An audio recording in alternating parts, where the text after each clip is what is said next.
All right, so before we begin today's episode of Wisconsin Drunken History Podcast, we wanted to give a shout out to our patrons over at Patreon. We have Nate Hansen of Hansen Screen Printing. Awesome, Nate. Yeah, this is awesome. We've been working with him for quite a while. We know him, so really cool to have him on board. We have Lauren L., awesome, longtime listener. She really enjoys the show, listens on her way to work. Absolutely love this. We're glad that we can give you some sort of distraction. We've got Andy Herbrand. Andy, you are a longtime friend, longtime listener. Really glad that you're on board here too. And then Eric. Yeah, Eric Sorry. Eric Sorry, my cousin. Yeah, this is a family affair here, right? Yeah, the Sorries, man. Absolutely. So thank you all. And if you're interested in becoming a patron and a supporter of this show officially, go to WisconsinDrunkenHistory.com and click on Patreon.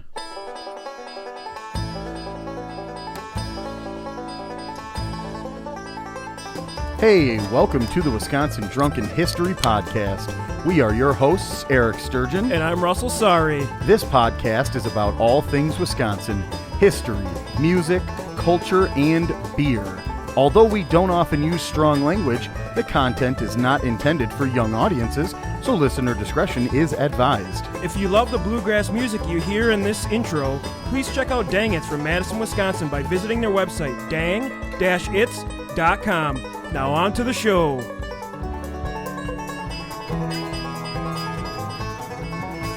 Hey everyone, and welcome to another episode of Wisconsin Drunken History Podcast, your weekly dose of the Dairy State. We are your hosts as always. I am Eric. And I'm Russ. And today's episode is another piece of forgotten Milwaukee history. We are talking about the Third Ward Fire of 1892. Not to be confused with any other Third Ward fires that might have happened. We're just going to focus on the one that happened in 1892.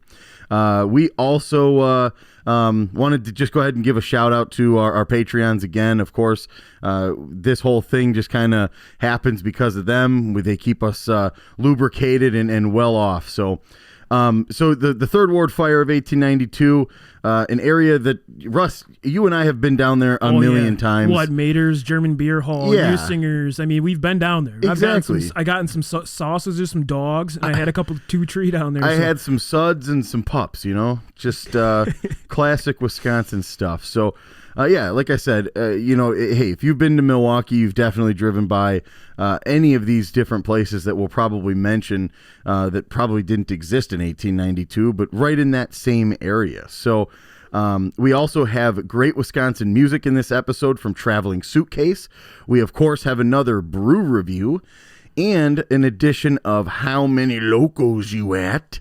As well as a great interview from It's Wisconsin, Holy smokes. So, absolutely, this is from the packed pocket brat to cracking a beer with David Gruber. I can't wait to have those guys on. So. Yeah, this is a jam-packed, phenomenal episode. Stay tuned. This is this is one of those ones that you're not going to want to press pause, or if you have to, that's fine too, because then you'll just pick up where you left off. Hey, as always, we wanted to just also mention, hey, we really like thank all of you for listening.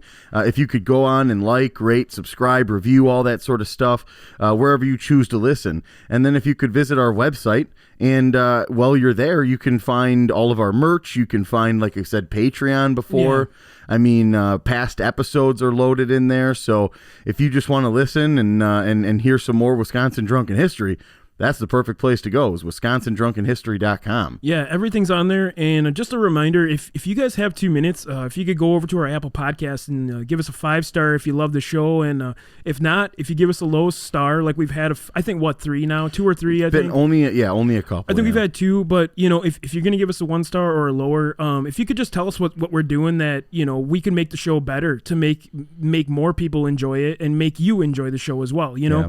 I mean, you can't just give us a 1 or 2 star, right? Like, you took the time to give us a 1 or 2 star. Like, just explain why you gave us a 1 or 2 star. It makes sense, right? This would be like if your teacher gave you an F on a paper, but then gave no feedback or criticism.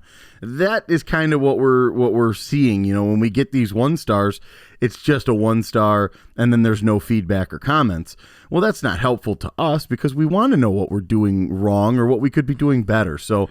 Yeah, it doesn't hurt me internally or anything. It's just, from feedback. Cry. You cry a little bit? I cry oh, at okay. night, yeah. I actually don't cry, but, I love the feedback. I really want to know what we can do to make this more enjoyable for more audiences. We try to make it entertaining, like we have a break, obviously, with our music segment. We have some funny stories, and, of course, a really good interview. So I think we're going to keep this format, but if there's something we can do to make it better, we would love to hear your feedback. So. Absolutely. All right, so let's go ahead and jump right in to the Third Ward Fire of 1892. So as my co-host said, this is another early piece of Milwaukee history, and took a bit of digging to find out as much as I could about this fire that occurred in the Milwaukee area. And there is a monument from the Historical Society, but like many of them, it is just a brief history, and we wanted to give you the full picture, so here we go. In the evening of Friday, October 28th, 1892, at about 5:40 p.m., a spontaneous combustion occurred in Milwaukee in the Union Oil and Paint Company building, which is located on Milwaukee River on Water Street and sound of St. Paul Avenue. Okay. So you know that area, right? Okay. Absolutely, yeah. So you getting the picture in your head? Oh, you getting am I painting this picture? I'm going to stand right at that corner Okay. in my head. The fire started small and was not given great concern in the beginning, but as strong winds began swirling from the west to northwest, the fire was being pushed rapidly east, heading towards Lake Michigan, and also moving south towards Erie Street. The fire was so large, it would not be extinguished or put out until about midnight and became the city's most destructive fires. The fire ended up burning about 20 city blocks, 444 buildings, which at the time, due to the early city, they were mostly wood homes. So this helped with the combustion and just blazing chicken wings. It was a hot fire. Yeah, so 350 families, which equated to about 2,500 people, most of them being Irish, were left all homeless. Another 150 families suffered damage to their homes. I mean, it's unfortunate, but also lucky that only 5 people died in this massive fire, right? Absolutely. And 2 firemen were crushed by collapsing walls, which is pretty unfortunate for the city of Milwaukee. So. Yeah, that's crazy. And 2 women with heart problems would eventually have heart failure due to the overwhelming event that occurred. They lost everything, right? Yeah. It's devastating. It is said that the fire was so large, bright, it could be seen from Waukegan, Illinois, all the way north up to Sheboygan. Fire departments arrived by rail from all over to help assist the Milwaukee Fire Department, including Chicago, Kenosha, Sheboygan, Racine, and Oshkosh. Due to the rail lines being slower and not as fast as today's, all of them were pretty much too late, and they didn't really make a dent in them, with the massive destruction which was occurring at the time. I mean, those trains are maybe traveling, 30 miles an hour max. I was just going to say like 15 miles an hour maybe. And you're coming from Oshkosh, Chicago. That's a pretty good distance to travel. That's a really long distance. The night was cold October night, and many of the people were left homeless. Some would seek refuge at the Third Ward School, the Cathedral of St. John the Evangelist, and the Old St. Gall's Church, all housed families of the Irish overnight. Many of them stayed with family, friends, or relatives, and Milwaukee City hotels also provided shelter in open rooms that they did have open. Many received meal tickets to restaurants and clothing just to get by. There were some donations that began to roll in from all over Wisconsin and Illinois and provided expense money to some of the families. Relief committees were established in the city for those that lost their place of employment in the fire and the city. And several hundred people no longer had jobs by the end of this day, which is just crazy. I mean, a fire that large, can take down just about everything around it. And this was a total spontaneous combustion. Yeah. Just crazy that, and then they can't extinguish it. So it's just blazing and blazing and blazing, taking everything, anywhere in its path. And you're going to have death and destruction and job loss. And it's. Yeah, a lot of these families didn't have much either because they're Irish immigrants. Horrible. Yeah, they're barely getting by the way it is. And this is 1892. Can you imagine if anybody had burns, like burn victims? Right. That's over, man. They don't have skin grafts and shit like that. Yeah, exactly. So to deal with the insurance issues for all the buildings, Milwaukee also set up a committee to help these businesses and people deal with the insurance companies. Because let's be honest, even today we know insurance companies are some of the greasiest people you deal with in your life. Certainly can be. And a funny story is my dad always tells me about, the people you need to avoid and the greasiest people you're going to deal with in your life, including lawyers, insurance, car dealers, pawnbrokers, and let us not forget the entire medical industry we have today. Grease. Add strippers to that. Strippers too, yeah. Oh, of course. Grease balls. Unfortunately, only roughly 10% of the people who were affected did have some sort of fire insurance. And due to no one having the income to rebuild, and also an event that would not come much longer, the depression that occurred in 1893, also known as the financial panic of 1893.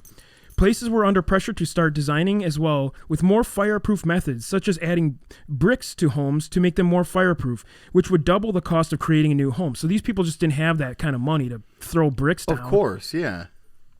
And of course, in a traumatic experience, there are always someone willing to exploit it. And some of the business leaders in Milwaukee did not want people to rebuild in that area anyways. They thought the area provided excellent water and rail lines, and the area should have only been shipping and warehouses located in the area. So, of course, you're going to have someone that's trying to benefit from some terrible disaster. Always happens. Right. I mean, that's always what happens. All these issues caused more than the majority of residents to not rebuild in this area, and many of the Irish would move west to the Irish Tory Hill neighborhood across the river and increase the Irish community of Merrill Park. The churches in the area, including Holy Rosary and St. Matthew's Church, saw attendance rise by the hundreds and standing room only, as many of the people were Irish Catholics. That's crazy. Isn't it? And others of the Irish would move into the suburbs, thus helping develop areas like West Dallas or West Allica. What are some of the other names? Dirty Stallion. Yeah. I love West Dallas, honestly. So I would fit in there because I would rock a mullet and pit vipers and just hang out. There are decent areas of it. So again, the developed areas like West Dallas, South Milwaukee, and the Cudahy area, which we're familiar with. You're pretty close to Cudahy. Yeah, we're not too bad. Yeah, you're pretty close. And the fire was so devastating to the Irish population that the Italians in Milwaukee would become the largest population in the Third Ward area. But the population did begin to dwindle. And today, all the warehouses that were located in the area, most have been converted to condos and apartments and even some new construction. And we talked about the Blatz episode. A lot of the Blatz buildings were in that area, some of the warehouses. Yep. And they actually were converted into apartments, and you can actually go see them today. They still have the Blatz stamp on the outside of them. Yep, yeah. And the neighborhood thrives today, and is one of my favorite places to visit, to be honest. Whether it's playing Hammerschlagen, Oktoberfest, drinking a couple brewskis, getting a pretzel at Mater's. I mean, I love that area so much, and it's one of my favorite places to party. It's nice because you're a step away from Water Street, but you don't have that grease from Water Street. Yeah, I mean, like, to me, I'm a little too old now for that frat boy, polo. It's khakis. disgusting. And sandals, right? Sandals, socks, polos, and all the shootings that have happened recently out there. It's ridiculous. But yeah, that's going to conclude that main segment. But Eric, did you have any thoughts on it? I mean, it's kind of a devastating event that's not really well known in the Milwaukee area, and I wanted to shed some light on it. There's not a ton of information out there, which is why I kind of had to sum this up to get a standard episode. Well, and I was thinking, as we were talking about the rail lines that had to bring everybody in from, north and south. But I mean, we're right next to Lake Michigan. Right. Could that not have been taken advantage of somehow? I mean, I know that this is 1892, not 2021, but still just a thought in my head that, Yeah, I mean, a lot of the carriage wagons that were they had like a pump on them, like a hand crank pump. So a lot of them didn't have this cool technology. I mean, motorized pumps didn't come around to the turn of the century. Right, so, like sumps and stuff. Yeah, like sumps. So, I mean, it was like wagons and horse carriage with, a hand crank pump on it. Right. So it didn't have like a fire truck loaded with 20,000 gallons or whatever. It's pretty unfortunate for the city, but the area is really awesome now. And if you get a chance, it's thriving. I mean, it is. It's one of my favorite areas to go to. I know, the pandemic kind of ravaged most things in the service industry. So, of course, there's restaurants that have closed down, and Third Ward has always kind of been one of those areas where it's a high turnover. You're going to go, and then a few months later, you might go, and that same restaurant that you were just at a few months earlier might not even be there. But typically, it's not because the restaurant, failed necessarily. It's because they're switching up what they offer. They'll have a fine dining restaurant that does small plates called Swig, but then in a year or two or whatever that maybe that's just not the new hotness, and then they put in like a sushi restaurant or something. Yeah, and I mean Mater's kind of did pretty well. I mean they had kind of takeout service. The German beer hall's a staple. That's not going anywhere. And of course, U-Singers, they've been around for a long time. They're not going anywhere either. And a little funny story about the German beer hall. It's one of my favorite places to go. Like I said, downtown Milwaukee. And one night when I was single, younger, I was going to school, and I met this like really awesome teacher down there. Nice. And I almost did. She was like way older than me, right? But it was really cool sitting at the bar and talking with her. Like she's pretty smart, you know, like I am. So it was kind of a cool thing. I mean, nothing ever came of it, but it was just one of my favorite nights of my life. You could meet a lot of just really interesting people, I'll say, from all walks of life. You're not going to get the frat crew. Right. You know, you're going to get the people that are probably working, you know, maybe a little older sometimes. But yeah, it's one of my favorite places. I used to have a Stein in the Stein Club at the German Beer Hall. So nice. I know the area pretty well. Drank a lot of brewskis there, some big, tall boots, you know, a couple shot skis here and there. I mean, I don't think anybody expects any less of you. No, I mean, that's I look like a German beer. Like if I were a bar, I'd probably be a German beer hall, right? You got those muscles from lifting Steins, right? Yeah, oh yeah, that's where I get my the guns. old Stein curls. Couple, 2 tree in the hand, and 1, 2. But yeah, that's going to conclude our main segment, and now on to our music segment. All right, so as promised, we have another music segment packed with instruments and musicianship from right here in our own state. Today we are featuring the Traveling Suitcase. We somehow landed on the song Hurricane, although there are just a number of other really great ones that you could easily have picked over this one. They're just all so good. Yeah, so I had to reach out to them, and I was talking to them a little bit, and they're like, we don't know what song to give you. Do you want to go and kind of take a look? I'm like, yeah, sure. And then it was another one where I went through like a whole discography. I settled on Hurricane because I just really liked it. But the Traveling Suitcase is a 3-piece rock outfit from Oshkosh, Wisconsin, with roots in like the classic rock. They got like the really melodic bass lines in there and stuff. It's just a really good band. And you can kind of tell like some other things, maybe My Morning Jacket a little bit in there. I got a little bit of feeling of My Morning Jacket. Yeah. I really love them. I love that they're from our state, Oshkosh, Wisconsin, the Traveling Suitcase. Yeah.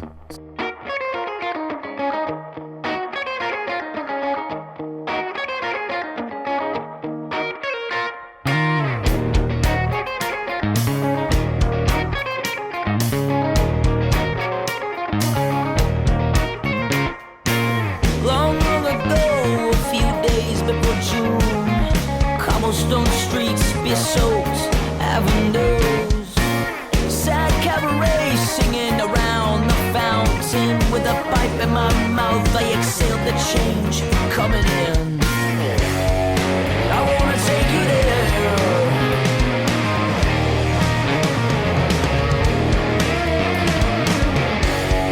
and I wanna take you.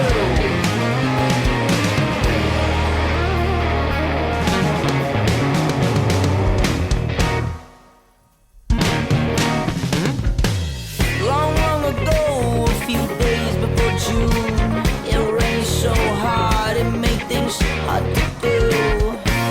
Down in the dungeon, people kissing in cages, all shapes and sizes. I've learned love is ageless. It's nice inside. Oh, you know we're locked in the corner.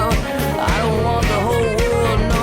I want an island where we can fuck and get high. I'll fall asleep on top of you.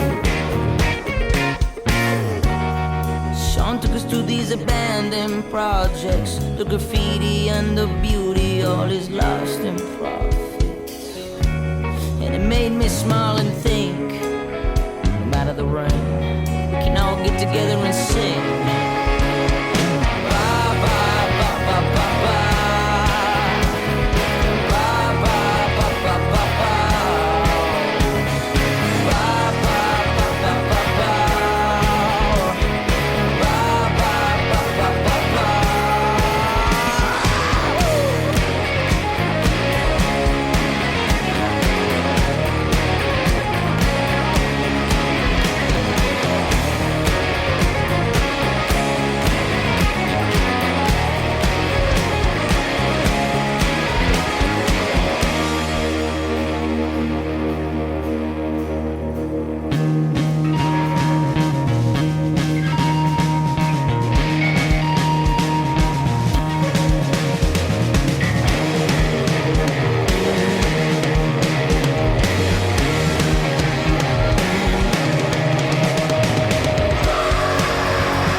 once again, that was Traveling Suitcase, and the song again was Hurricane.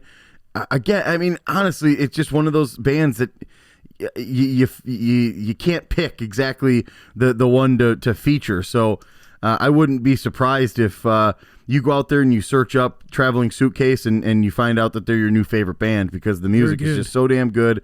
The musicianship, like Russ said, I think a little bit about that sort of bass guitar with the bass drum really driving that rhythm. It's just infectious. It feels good. So we're going to jump right into our beer segment here. We have a beautiful beer that we had a chance to pick up a growler. We had it at the brewery as well. This is Broken Bat. Broken Bat Brewery. It is right downtown in the 5th Ward / Walker's Point area, almost into the 3rd Ward as well. Fitting, right? You can definitely notice the building of this one because there is baseball stitching on the side of the building. And it's right across the street from 88.9 and the Collectivo there. What a beautiful neighborhood.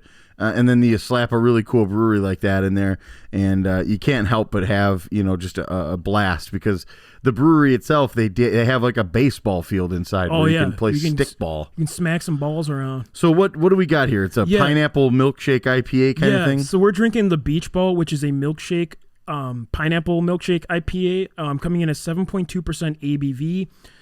Up front, you're getting the pour that we got is like a golden brown color. Yeah. Not a lot of head on it, which is nice because it's kind of an easy sipper. There is carb, but not overwhelming carbonation on this one. It's really smooth, smooth. And you're getting a lot of the citrusy flavor from that pineapple coming through. And it's just one of those refreshing beers on a summer day. I mean, this one hits home, and they do actually offer this in cans. I have not seen it in the stores by us, but I'm sure around Milwaukee. Yeah.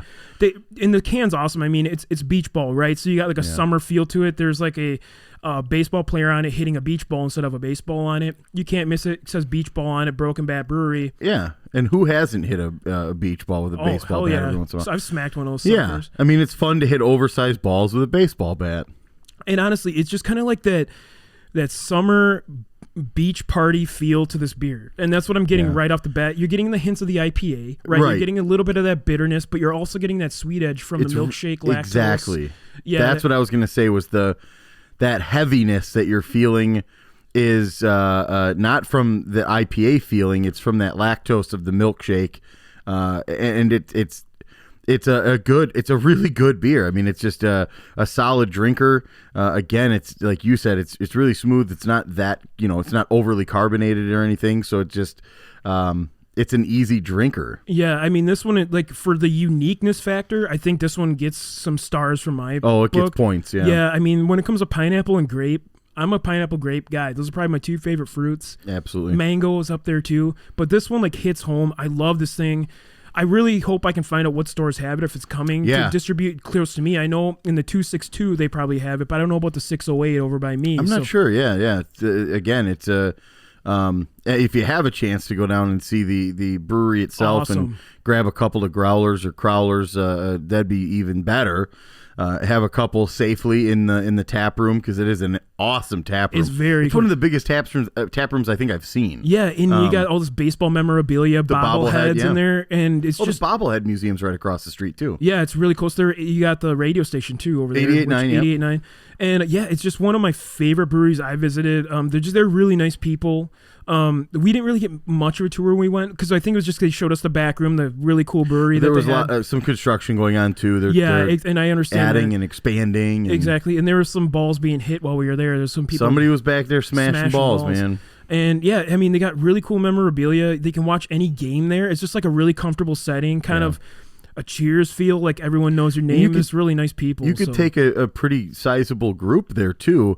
I mean, the table that you and I were at was like a table for about it's like a VIP 20 or 25 people, and just kind of over in the back corner, but you still got like 3 or 4 TVs within view, massive TVs.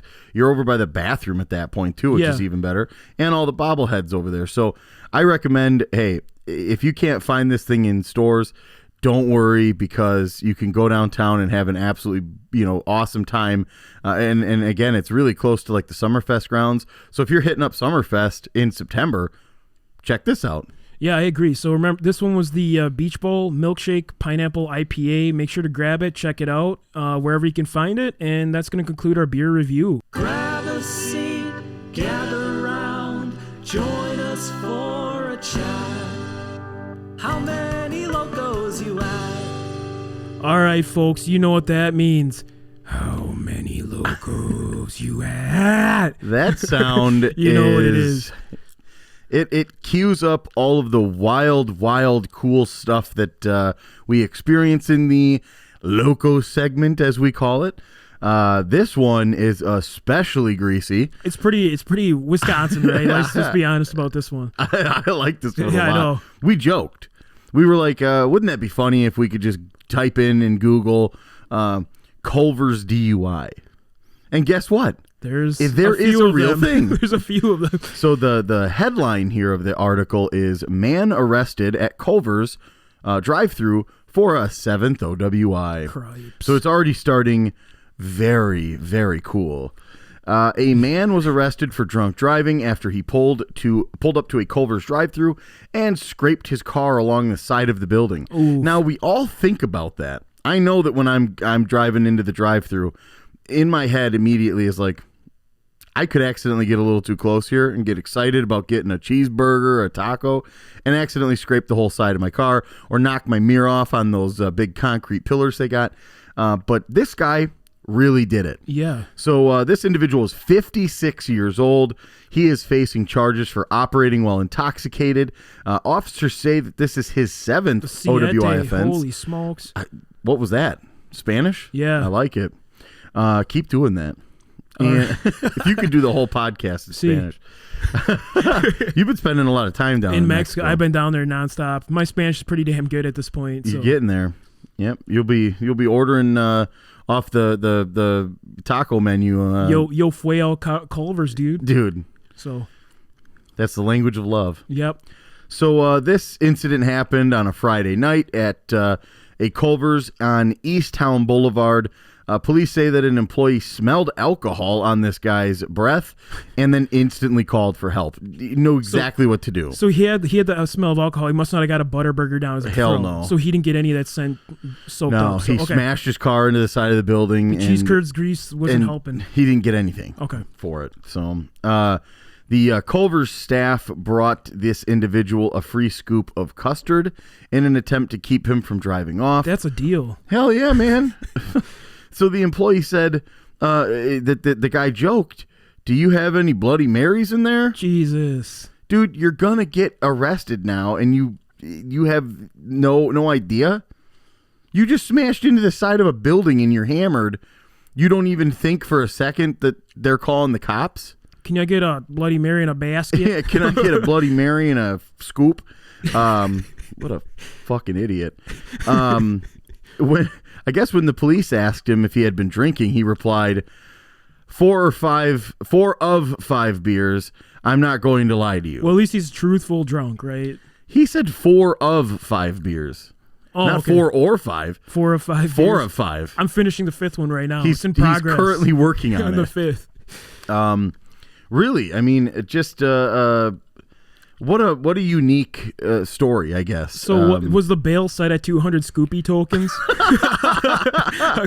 Hey, we need a couple Scoopy tokens if you want to get out on bail. So this guy, I don't know. I don't know what to say about this. We know he's 4 or 5 deep, 56. He's 4 of 5 deep. So we don't actually have like a blood alcohol, but we know he's a veteran. He's an older guy. We know he's gonna get. He's joking around, so he's not like incoherent. You know, right. He was so excited about his curds, and he forgot that he had some liquor in his system. That he just kept turning left, like and didn't need to anymore. You know. Yeah, I think in my opinion here, I know we don't have a lot to go off of, but I feel pretty confident with where my guesstimate is. Again, like you said, he's probably right over the limit. He has some tolerance. Yeah. You know, he's probably right over the limit, I'm guessing. And so I don't trust him when he says I'm at 4 of 5 beers. I think he's at like 45 beers. 45 beers. He's been going hard. It was an all day thing. Because he's 56. Hey, he's probably like he's working outside, got hungry. He's like, I'm gonna go drive after I've been drinking while working outside all day. This is a Friday night. I mean, who knows, where, is he coming from work? Did he have the day off? Oh, yeah. So well, that makes it even more exciting because he, at this time of the day, he probably just got off work, so he must have been drinking in the parking lot before heading home. So or it's one of those jobs. Maybe he holds one of those jobs where it's socially acceptable to drink on the job. Yeah, I guess. So I'm, like I said, the limited information that we have, I think I've got somewhere. I got a good range. So why don't we just, we always do it on 3. Why don't we just do it on 3? And just shout it out as we hit 3. Sure, so, let's do it. 1, 2, 3. 8 loco. Oh fuck! I forgot to say mine. Okay, what were you thinking? But it was also 8. 8 loco. Yeah. So at least we concurred on this. Because you can still function at a decent level, and be somewhat coherent after drinking 2 full cans of 4 Loco. You're not going to be your best self, and you're probably going to overturn. You're going to get a DUI. You're going to overturn in a drive-through. Yeah, which is very easy. It's not a difficult car maneuver. It's just a slight left, and then you just got to not keep going left. And this guy failed. He fucked up. So Scoopy's really disappointed in this guy, that mascot. He's not happy. But and Craig Culver, he's is not happy at all. Yeah, he's banned. I would be. Yeah, I was just going to say, Culver's banned. I wouldn't even be shocked if this 56-year-old gentleman stops getting Culvers at the age of 56 forever. Yeah. And this is just a little news flash from Eric and Russ in the studio. Make sure if you want to get some, if you're getting drunk and you need some food, DoorDash. There's so many things you can use now to get food. Right? Absolutely. There's so many, you call, maybe it costs you a couple bucks more, but save you $1,000 in the DUI, right? That's a fantastic point because I've never used DoorDash or what are the other food ones? Eat Fresh, other things like that. So I've never used one of those services, and the reviews that I hear from coworkers or friends that have is that sure, it saves your life when you're hungover or drunk and you don't want to make that move because remember, even the next morning you've got to hang for a while before you're ready to go. Yeah, you might be awake and it might be 8 a.m. but your body still hasn't processed that alcohol. So be safe. Get any one of those food delivery services. And yeah, like you said, it's going to be a little more expensive. You might pay $20 for a Butterburger, but that's going to be the best $20 you ever spent because guess what? It just saved you a trip to jail and saved you like thousands in fines and lawyer fees and this shit on your permanent record. Just be smart about it. 7th OWI is prison time. So. Yeah, it is absolutely. So Eric, 8 Loco. This is absolutely a gavel moment. All right, today we're here with Stan McGrath from It's Wisconsin, Before we start, can we David Gruber a beer here? Yep, all set. You guys all right? Oh yeah, we got him. Let's do her. Here we go. Give her hell. All right. Here we go. 1, 2, 3. David Gruber.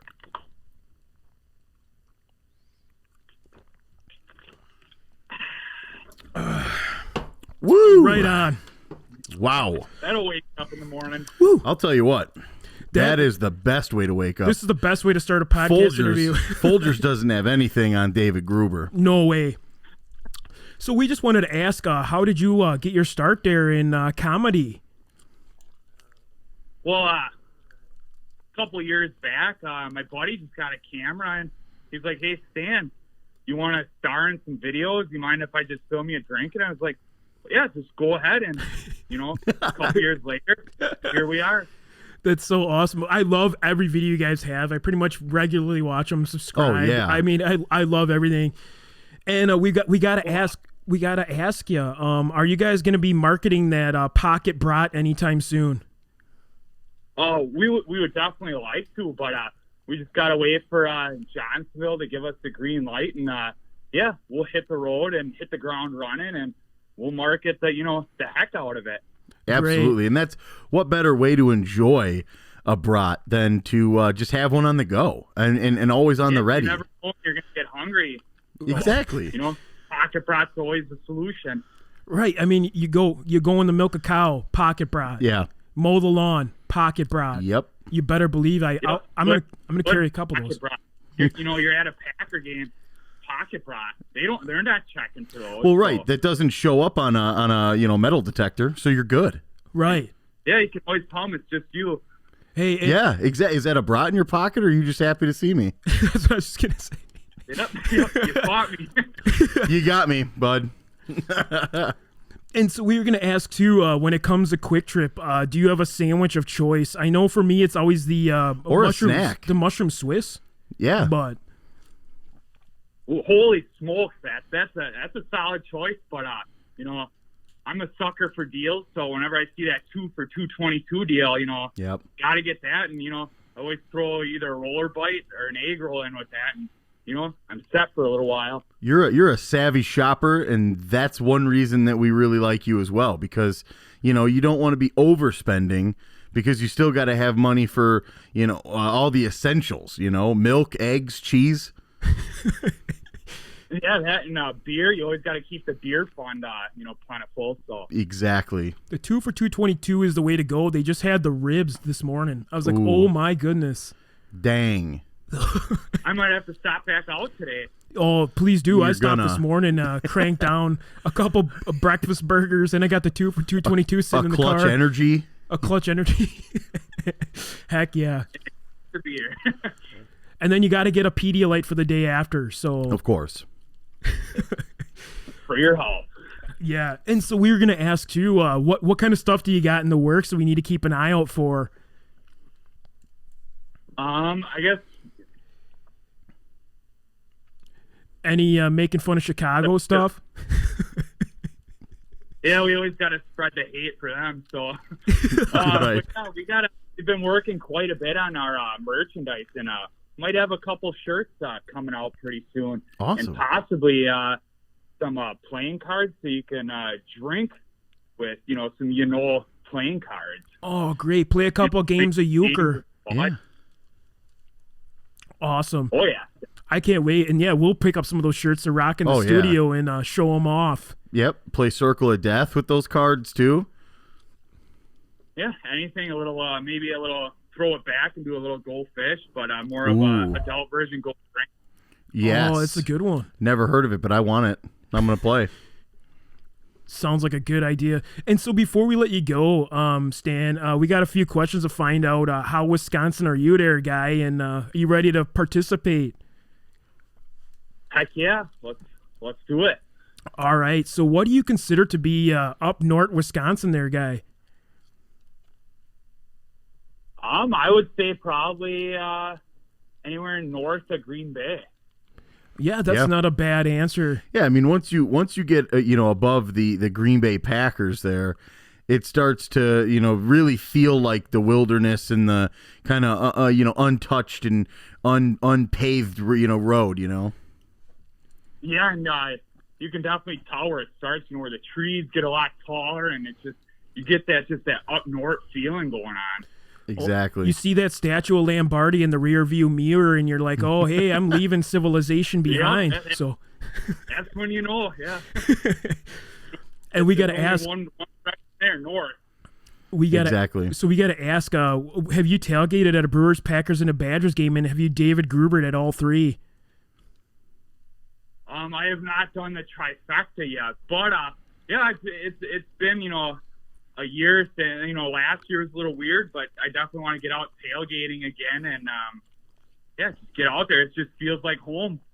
Oh, Absolutely. Yeah. And that's the thing.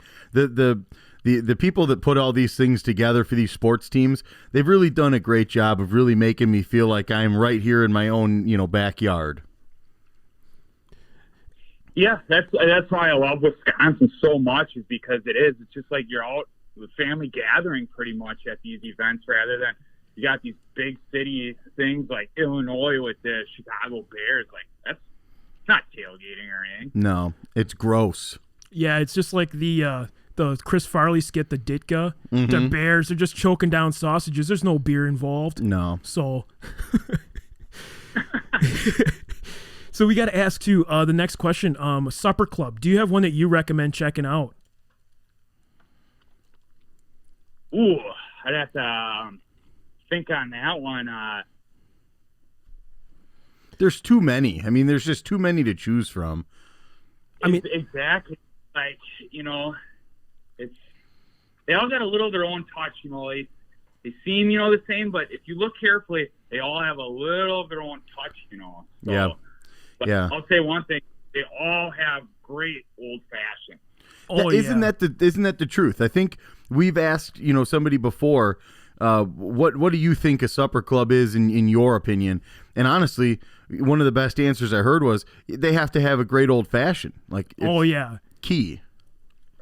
It's the in a way, they are an old fashioned themselves. Oh yeah. I mean, that's deep. It is. That was like a spiritual awakening. I have for the force. Me, so, and yeah, I mean, it's like the glass of an old fashioned. That wood paneling on the wall. Oh yeah. Yep. Terrible taxidermy that's aged from the sun. It's the tobacco just baked into the walls. Into the salad bar. Nothing screams, old fashions and Pabst Blue Ribbon more than a supper club. Absolutely. It's so dark in there you can't even tell what you're doing. And then it's just lit by the good-hearted people inside. Exactly. Yeah. The lights of the people inside. So. Oh man. And then we got to ask too, have you ever hit a deer? Luckily, no. I've never hit a deer. Been close, but I'll tell you once. I did hit a turkey. Oh my! That just bounced right off the grill and just kept running, and rattled the beer cans in the back a little bit. That's the first time I heard anyone say they smoked a turkey on here, so that's pretty impressive. Yeah, too bad I couldn't get it in the freezer, in time for Thanksgiving, but you got lucky. I'll back.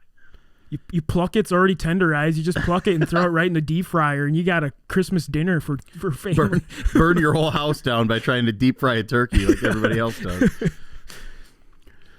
And then the next one I got, have you ever been to Summerfest, and do you have a favorite band that you saw there?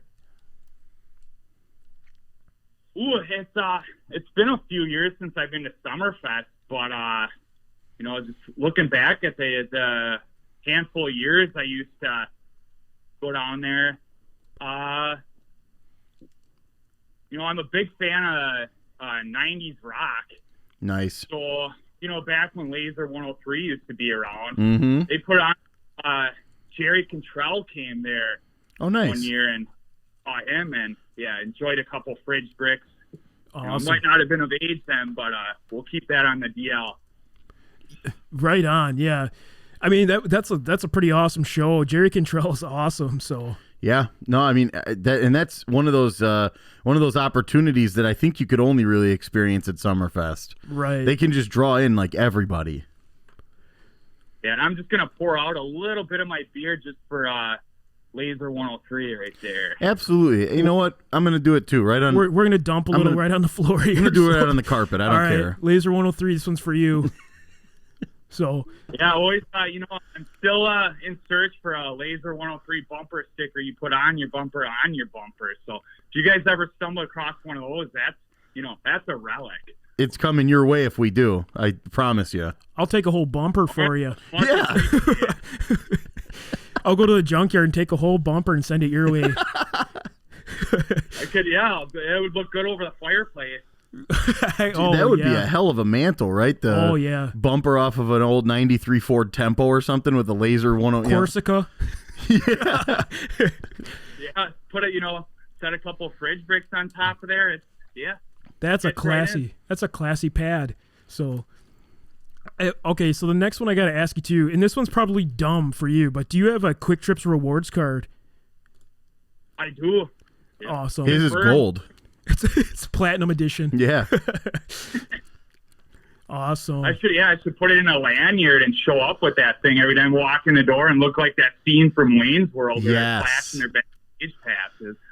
Yes, I love that. That's a really good idea, actually. And then you can, tell everybody you're with the band and you're VIP. You're going to do a meet and greet with some of the people that tell you that they're going to see you next time. I love it.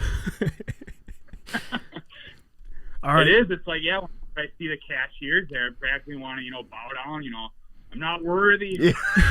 In true Wayne's World fashion, we're not worthy.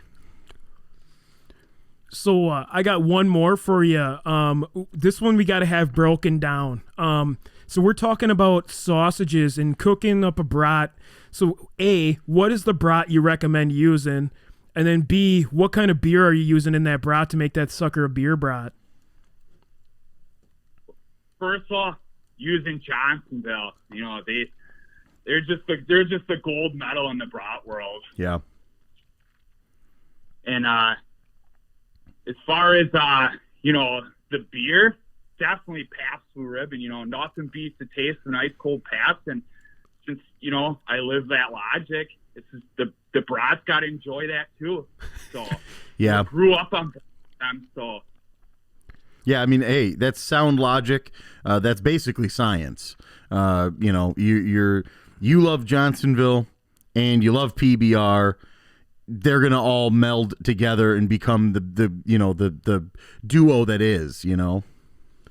Just the center of the dinner table. I love it.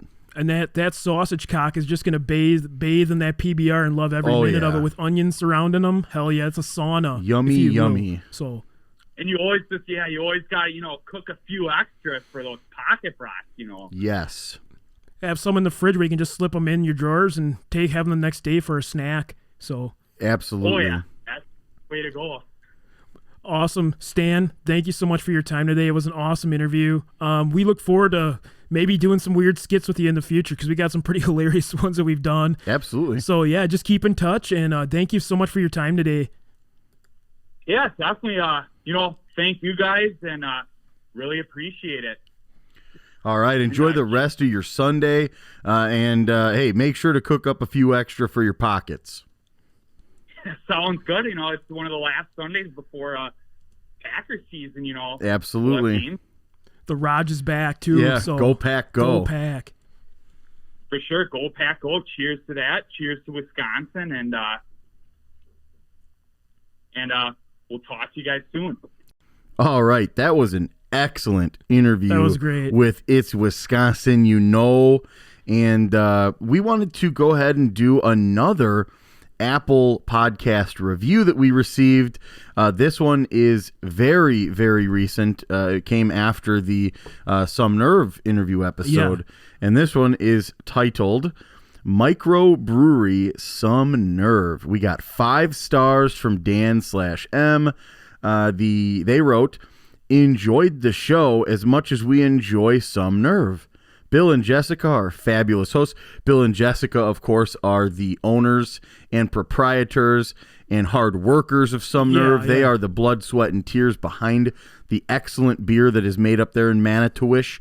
And we're really happy that we got a chance to go up there, experience some of the beer with Bill and Jessica, and just so cool that they agreed to talk to us on a Sunday, you know. And if you haven't noticed, I've been dealing with a rascally black bear up there currently. They have, yes. That guy's just been stealing some nuts and stuff and birdseed. He's just a rascal. Get him out of there. He's a hooligan. You know He's a hooligan bear. Absolutely. Just like a Chicago Bears fan, just a hooligan that comes up here and causes chaos. Damn Chicago Bears. But awesome. Really, Thank you really, so much. Yeah, really, really happy that we're bringing, you know, some people some joy. And honestly, thank you so much for the good review and good feedback. We really enjoy hearing, you know, from everybody that wants to reach out.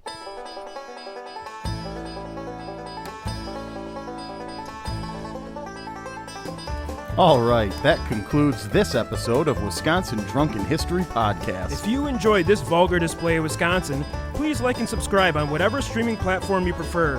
And remember to hit the bell on YouTube to be notified when we release new content.